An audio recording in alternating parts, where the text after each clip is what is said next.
సభకు వందనం, అభివందనం. ఒక్కసారి చరిత్రలోకి వెళ్తే 1983లో అన్న నందమూరి తారక రామారావు గారు తెలుగుదేశం పార్టీని ఎందుకు స్థాపించారో గుర్తు చేసుకున్నాం.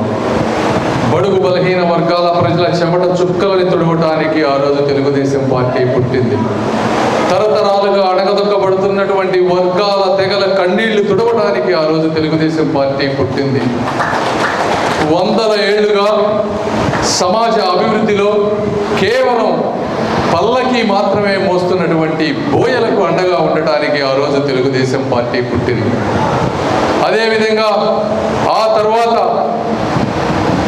అన్న నందమూరి తారక రామారావు గారు ఈ రాష్ట్రంలో ఎక్కడెక్కడ చదువుకున్నవారు, మంచివారు, యువకులు, విద్యావంతులు చూసి వారిని తీసుకువచ్చి రాజకీయాల్లో ప్రోత్సహించి బడుగు బలహీన వర్గాల ప్రజలను ముందుకు తీసుకువెళ్ళారు. ఆ విధంగా తయారైనటువంటి లీడర్సే ఒక ఎర్రం నాయుడు గారు, ఒక దేవేంద్ర గౌడ్ గారు, ఒక కళా వెంకట్రావు గారు, ఒక యనమల రామకృష్ణులు.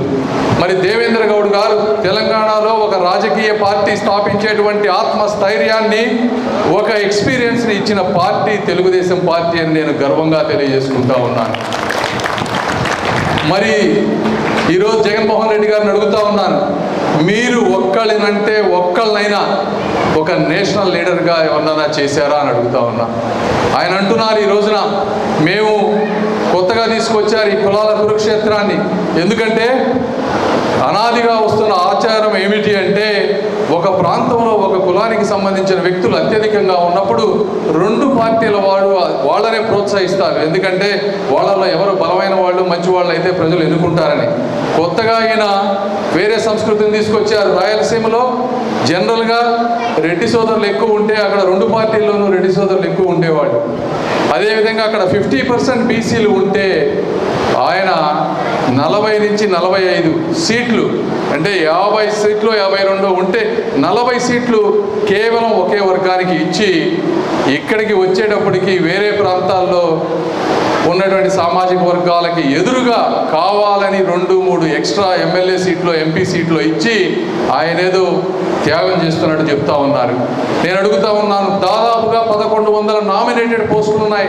గత 5 సంవత్సరాల్లో మీరు ఎంతమంది బీసీ సోదరులకి ఆ పోస్టులు ఇచ్చారు?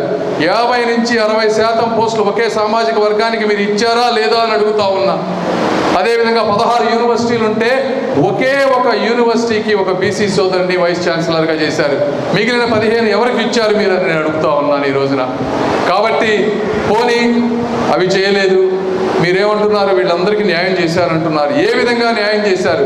ఇసుక మొత్తం దోచుకొని భవన కార్మికులందరినీ కూడా పొట్టగొట్టారా లేదా? 2 సంవత్సరాలు ఇసుక లేకపోతే వాళ్ళందరూ అప్పులు చేసుకొని ఈరోజు బతుకుతూ ఉంటే మరి మీరు ఏ విధంగా వాళ్ళకి న్యాయం చేశారని అడుగుతా ఉన్నాను.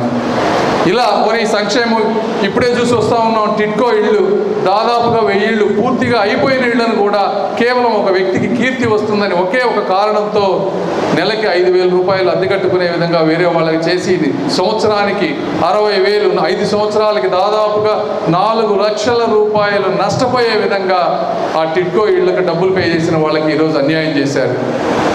ఇలా ప్రతి ఒక్కటి చెప్పుకుంటా పోతే ఆయన చేసిన సంక్షేమం ఏమో కానీ ఒక అభివృద్ధి లేకుండా, ఒక ఉద్యోగం లేకుండా, ఒక ఆత్మాభిమానం లేకుండా ప్రజలని ఇబ్బంది పెడుతున్నారని మీరు అందరూ తెలుసుకోవాలి.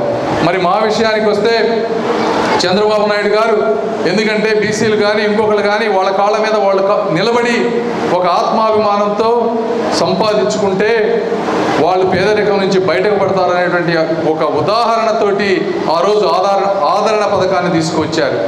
మరి దాన్ని తీసేశారు. వారు చెప్పినట్టుగా సప్లాన్ నిధులన్నింటినీ తీసేశారు. కార్పొరేషన్లకి పెట్టినట్టే పెట్టారు, కానీ అక్కడికి వెళ్తే కూర్చోడానికి ఒక కుర్చీ లేదు, తాగడానికి ఒక కాఫీ ఇచ్చేవాళ్ళు లేదు. మరి ఎందుకు ఆ కార్పొరేషన్లు అని అడుగుతా ఉన్నాను. కాబట్టి ఇక్కడికి నేను ఈరోజు రాజకీయాల్లోకి ఎందుకు వచ్చానో కూడా మీరు అర్థం చేసుకోవాలి.